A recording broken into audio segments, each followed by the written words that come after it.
जय श्री कृष्ण। 5000 साल पहले इस धरती पर एक अनोखी दिव्य घटना घटी और वह घटना थी भारत में श्री कृष्ण का जन्म। श्री कृष्ण उन लोगों में सबसे ऊपर हैं जिन्होंने अपना जीवन एक उद्देश्य के लिए समर्पित कर दिया। उन्होंने मानव रूप धारण किया और इस धरती पर यह प्रदर्शित करने के लिए पैदा हुए कि दुखों, कष्टों और सुखों में जीवन कैसे व्यतीत किया जाना चाहिए। श्री कृष्ण पूर्णता के दूत थे जो मूल रूप से परिपूर्ण थे। श्री कृष्ण का जीवन इतना गौरवशाली, महान और फिर भी निस्वार्थ था कि इतिहास में शायद ही कोई इसका समानांतर पा सके। श्री कृष्ण को पृथ्वी के उत्कृष्ट व्यक्तित्व के रूप में वर्णित किया गया है। उनके पास इस तरह के युगांतरकारी व्यक्तित्व की सभी विशेषताएं हैं। हर दृष्टि से पूर्ण होने के कारण उन्हें पूर्ण पुरुषोत्तम के नाम से जाना जाता है। यदुकुल यादव यदुकुल के हैं। महान व्याकरणविद पाणिनि के अनुसार यादवों के दो समूह थे जिनकी सरकार गणतंत्रात्मक थी।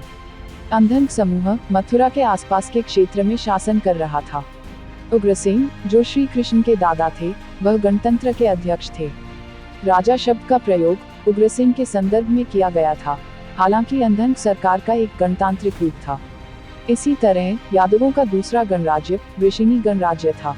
इस गणतंत्र के समकालीन नेता अक्रूर जी थे। वासुदेव जी यादवों के वृषिणी समूह के थे। देवकी और वासुदेव जी से श्री कृष्ण का जन्म हुआ।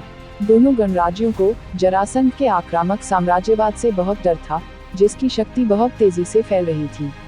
मगध के राजा जरासंध को अपने एकात्मक शासन के तहत कई क्षेत्रों को लाने की महत्वाकांक्षा थी। यह सरकार के गणतांत्रिक स्वरूप के लिए एक बड़ा खतरा था। अंत में जरासंध ने महसूस किया कि केवल आक्रमण से उसकी मदद नहीं होगी, क्योंकि गणतंत्र का प्रत्येक नागरिक एक सैनिक था और अपने खून की आखिरी बूंद तक लड़ेगा और अपनी मातृभूमि की रक्षा के लिए अपने जीवन का बलिदान करने से नहीं हिचकिचाएगा। इसलिए उन्होंने फूट डालो और राज करो का फैसला किया। जरासंध ने यादवों के बीच विभाजन पैदा करने के लिए अपनी दो बेटियों अस्ति और प्राप्ति का विवाह उग्रसेन के पुत्र कंस से किया, जो दो गणराज्यों में से एक का अध्यक्ष था। कंस को सरकार के शाही स्वरूप की ओर झुकाव के लिए जाना जाता था। इस गठबंधन के बाद कंस की प्रतिष्ठा बढ़ी। मगध का पूरा राज्य उसकी पीठ पर था। गणतंत्र में कंस के पास कोई विशेषाधिकार नहीं था, न ही वह एक स्पष्ट उत्तराधिकारी था। जरासंध ने अपने दामाद कंस को उकसाया। जरासंध के सहयोग से कंस महत्वाकांक्षी और सत्ता की लालसा वाला बन गया। वह एकात्मक शक्ति प्राप्त करने का सपना देखने लगा, सब कुछ अपने आप में केंद्रित हो गया। उन्होंने गणतंत्र को नष्ट करने और अपना प्रभुत्व स्थापित करने के प्रयास शुरू किए। इस प्रकार जरासंध ने यादवों के गणराज्यों के बीच विनाश पैदा करने के लिए कंस का पूरी तरह से उपयोग किया। कंस ने अपना निरंकुश शासन स्थापित करने के लिए नागरिकों को आतंकित करने के अपने प्रयास शुरू किए। उसने अपने पिता उग्रसेन को गिरफ्तार कर लिया और सत्ता की बागडोर अपने हाथ में ले ली।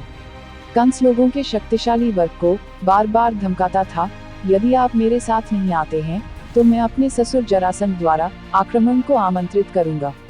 इस प्रकार कंस ने स्वयं को राजा बना लिया। तदनुसार द्वापर युग में जब शासक अमानवीय हो गए, राक्षसों की तरह काम किया, श्री कृष्ण ने उन्हें नष्ट करने के लिए उत्तर भारतीय शहर मथुरा में अवतार लिया। यहाँ तक कि महान से महान ऋषि और देवता भी श्री कृष्ण की लीला का वर्णन करने में असमर्थ हैं। यद्यपि कृष्ण वासुदेव के स्थान पर अवतरित हुए, तथापि वे गोकुल के बच्चों को खुश करने के लिए नंद बाबा के स्थान पर गोकुल गए। श्री कृष्ण की लीला को देखकर वे धन्य हो गए। उन्होंने बचपन से ही राक्षसों का संहार करना शुरू कर दिया था। उन्होंने अपने जन्म के छठे दिन ही महिला राक्षस पूतना का वध किया था। उसने कई शक्तिशाली राक्षसों को भी मार डाला।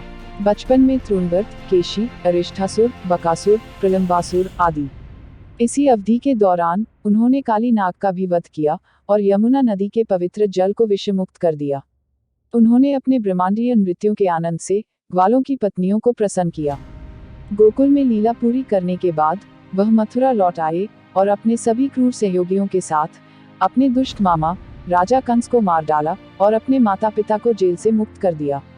उसने उग्रसेन को मथुरा का राजा बना दिया। जरासंध की करोड़ों की सेना पर बहुत सहज विजय पर स्वर्ग से सभी देवताओं ने पुष्पवर्षा करना शुरू कर दिया और श्री कृष्ण की स्तुति की। उन्होंने अपने सभी सोए हुए रिश्तेदारों और पुर के मूल निवासियों को भी योग की शक्ति से द्वारिका में स्थानांतरित कर दिया। महाभारत के प्रसिद्ध युद्ध के बाद उन्होंने उद्धव को आत्मज्ञान की सलाह दी। अपने अंतिम दिनों के दौरान कृष्ण ने यदुवंश के सभी दुष्ट यादवों के सामूहिक विनाश की व्यवस्था की। फिर महायोगी श्री कृष्ण चले गए। जय श्री कृष्ण।